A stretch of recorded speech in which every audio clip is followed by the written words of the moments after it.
ልባው ሰላምታና ተቀበሉ ፍትዋት ተኸታተልቲ ምድላዋ ታርጌት ሚድያ ዝርዝር ትሕዝቶ መደባትና ምስጋርና ቀንዲ ርእስታት ክነዘኻኽረኩም።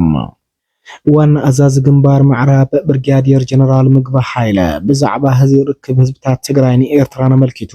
ቅድሚ ሓደ ወርሒ ኣብ ከተማ ኣክሱም ዘካየዶ መደረ ስዒቡ ኣብ ኣኼባ ላዕለዎት ወታደራውያን ኣዛዚ ሰራዊት ትግራይ ይቅርታ ክሓተሉ ፃውዒት ቀሪቡ። ሰራዊት ኤርትራ ህዝቢ ትግራይ ኮርዶ ካብ ዝነበረ ከቢድ ጨፍጫፍ ኣድሒነዮ እምበር ኣነ ዝፈጸምክዎ ገበን የለን ክብል መግለፂ ኣውፅኡ ኣሎ። እዚ ጉዳይ ዝምልከት ዝርዝር ትሕዝቶ ክህልወና እዩ ሓቢርኩም ናጽንሑ።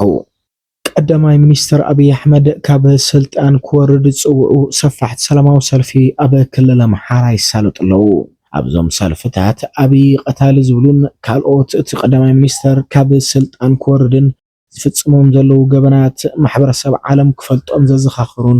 ጭርሖታት ብምሓዝ ድማ ሰልፈኛታት ኣብ ጎደና ወፅኦም ኣብ ቀጻልን ነካይዶ ኩናት ልክዕ ከምቲ ናይ ቀደም ኣብ እምባን ሽንጥሮን ዘይኮነስ ብባሊስቲክ ሚሳይላትን ድሮናትን ዝካየድ ናይ ሓምሻይ ትውልዲ ኩናት ይኽብሉ ዋና አዛዚ ሓይሊ ኣየር ኢትዮጵያ ጀነራል ይልማ መርዳሳ ገሊጾም። ጀነራል ይልማ መርዳሳ ትማሊ ምስ ፋና ብሮድካስቲንግ ኮርፖሬት ኣብ ዝነበረ ጸኒሒቶም ኣብ ህልዊ ዋና ኩነታት ዝምልከት ዝሃብዎ መብርህ እውን ኣካል ትሕዝቶና እዩ።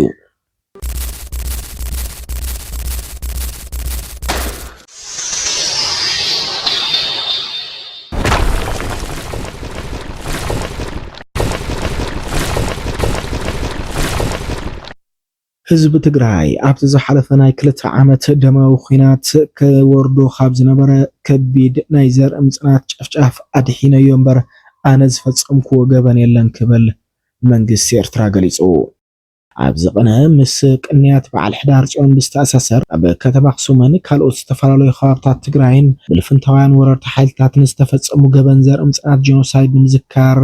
ብርክት ዝበሉ ምድላዋት ይሳለጡ ዘለውሉ እዮም እዚ ሓሳብ ተገሊጹ ዘሎ። ኣብቲ ጽምዶ 23 ብዝብል ብመገዲ ኣወል ስዒድ ዝተገለጸ ሓሳብ መንግስቲ ኤርትራ ኣብ ልዕሊ ህዝቢ ትግራይ ዝፈጸሞ ዝኾነ ይኹን ዓይነት ገበን ኩናት የለን ክብል ድማ ኣፍሊጡ ኣሎ። ኣብ ቅንያት በዓል ሕዳር ጽዮን ንዝኽርቶም ዕለት 19 ሕዳር 2013 ዓ.ም ኣብ ኣክሱም ብሰራዊት ኤርትራ ዝተጨፍጨፉ ከባቢ 1000 ንጹሃን ተጋሩ ንምስትዋስ ናይ መብራህ ጥዋፍ ስነ ስርዓት ዝተገበረ ኮይኑ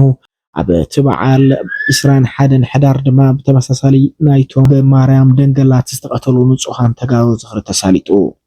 ነዚ ጉዳይ ዝብስተኣሳሰር ግን ነዚ ገበን ምስ ሰራዊት ብልጽግና ብምዃን ኣብ ትግራይ ከቢድ ናይ ዘር ምጽናት ጄኖሳይድ ዝፈጸመ ሰራዊት ኤርትራ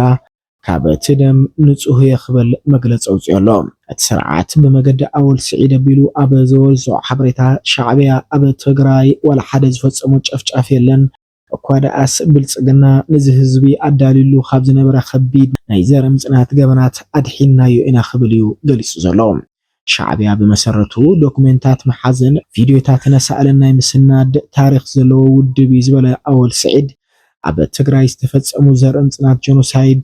ሻዕብያ ነፃ ምዃኑ ዝገልጹ ናይ ሰብ ናይ ቪድዮን ድምፅን መረዳእታታት ኣብ ሚድያ ክውዛዕ ምዃኑ ድማ ገሊጹ ኣሎ። ጄኖሳይድ ዝብል ቃል ናብ ሃገረይ ንኽለግብ ብበዓል ጻድቃን ዝተገብረ ሽርሕ ነይሩ ወላ ኣብቲ ግዜ ውግእ ከምዚ ዝብል ሽርሒ ጽባሕ ንጎ ትግራይ ኢትዮጵያዊት ስለ ዝኾነት ናብ ገዛ ሃገርና ናይ ጄኖሳይድ ክስብ ክንዲ ዝምስረት ናብ ኤርትራን ኣምሓራን ነጥብቆ ዝብል ሽርሒ እዚ ጄኖሳይድ ዝብል ቃል ቅድሚ ውግእ ዝተነድፈ ምዃኑ ኣብ ቀረባ ግዜ ጭብጢ ብምቕራብ ክጅምሮ ድሕሪኡ ግን ካብ መራሕቲ መሳርዕ ክሳብ ጀነራላት ካብ መርፍእ ክሳብ መድፍዕ ካብ ፀፀር ስጋብ እምባ ካብ ካልኢት ንኻልኢት ፍጹም ፍጻመታት ብዝስንዱ ኤርትራውያን ሰበስልጣን ሰነዳት ኣኪበ አብይ አሕመድ ዓሊ ኣብ ግዜ ውግእ ኣብ ልዕሊ ህዝቢ ትግራይ ዝፈጸሞ ገበናት ከቃልዕ ኣዘዝ ሰራዊት አብይ አሕመድ ሞት ፈሪዶሞ ኣዘዝ ሰራዊት ኤርትራ ዘድሓንዎ ህዝቢ ትግራይ ከይተረፈ ብስእልን ድምፅን ዝተሰነየ ምስክርነት ከዳሉ መልእኽቲ ኣወል ስዒድ ከምቲ ዝሰማዕኽዎ ኮይኑ ሻዕብያ ብየናይ ጭብጥን መረዳእታን እዩ ካብ ኣብ ትግራይ ዝተፈጸመ ገበን ነፃ ዝወፁ ፋይላት ናብ ሚድያ ክዝርግሕ ሓቢርና ንሪኦ ኮይኑ እንተኾነ ግን ኮሚሽን መጽናዕቲ ጄኖሳይድ ትግራይ ኣብ ክልል ትግራይ ካብ ዝተፈጸሙ ገበናት ጾታዊ ዓመጽ እኳ እንተሪእና 54 ሚእታዊ ብሰራዊት ኤርትራ ዝተፈጸሙ ምዃኖም እዩ ገሊጹ ነይሩ ካብዚ ተወሳኺ ኣብ ትግራይ ዝወረደ ዕንወት ትዝበዝሐ ብክልቲኦም ኣካላት ዝተፈጸመ ኮይኑ ይኹን እምበር ሰራዊት ኤርትራ ነፃ እየ ዝብል መግለፂ ኣውፅኡሎም ኣብ ዝገን ሰማዕትን ተኸታተልትን ሚድያና ክርድእዎን ክግንዘብዎን ዝግባእ ሓደ ሓቂ እንተሃለወ ጉዳይ ተሓታትነት ጆኖሳይድ ምልዓል ማለት ጽምዶ ምቋም ማለት ከም ዘይኮነን እቲ ተጀሚሩ ዘሎ ሰናይ ርክብ ህዝብታት ምብርዓን ከም ዘይኮነ ምግንዛብ የድሊ ጉዳይ ጆኖሳይድ ትግራይ ሕሉፍ ከመይ ተዓጾ ንቐጻለ ኸይድገምከ እንታይ ይገበረ ዝብል ትኹረት ዝገበረ ኮይኑ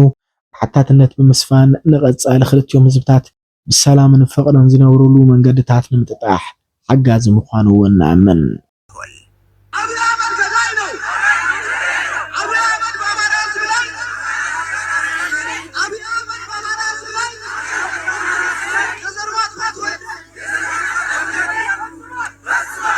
ኣብ ክልል ኣምሓራ ቀዳማይ ሚኒስትር ኣብይ ኣሕመድ ካብ ስልጣን ክወርድ ጽውዕ ሰልፍታት ይካየዱ ኣለዉ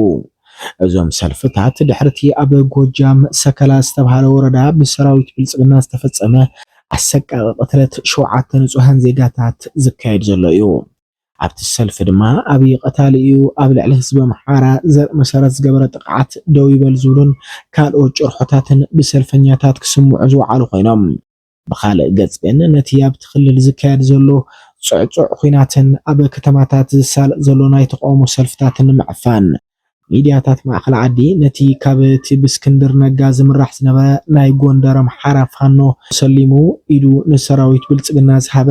ማስረሻ ሰጤ ከም ኣጀንዳ ገይረን እየን ነቲ ጉዳይ ክሸፋፍኑ ፈቲነን ዘለዋ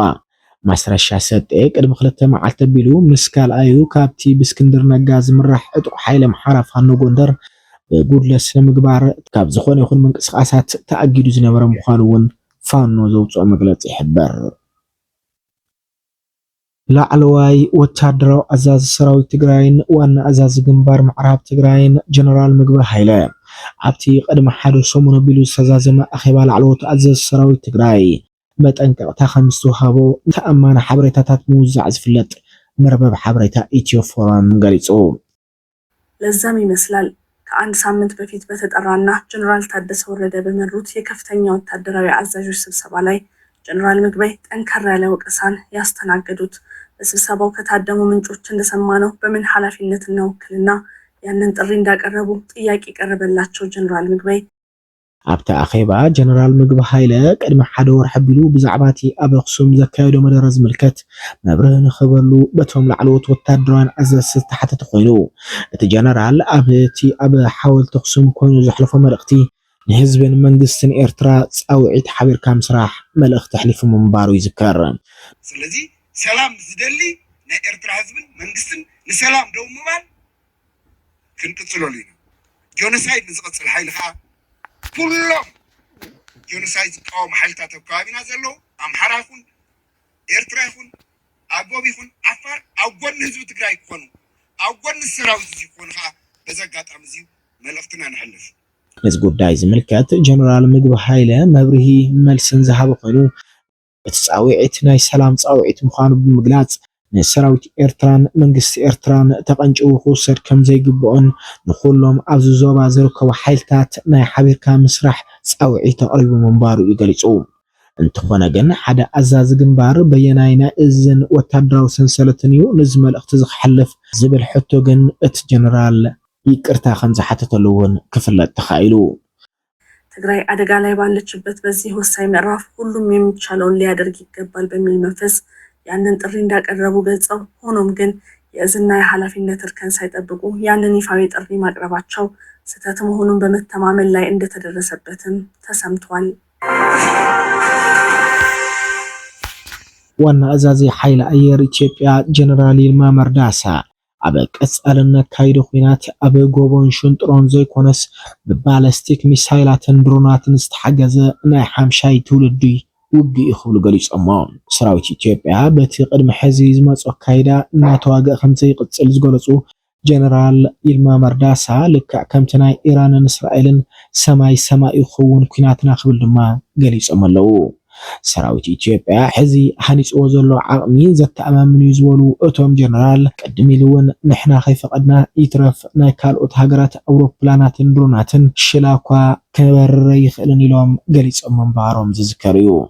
ጀነራል ይልማ መርዳሳ ኣብቲ ትማሊ ምስ ፋና ብሮድካስቲንግ ኮርፖሬት ዘካየድዎ ጻንሒት ሰራዊት ኢትዮጵያ ብፍላይ ድማ ሓይሊ ኣየር ኢትዮጵያ ኣብ ቀጸልቲ እዋናት ማለት እውን ክሳብ 2030 ኣብ ዘሎ እዋናት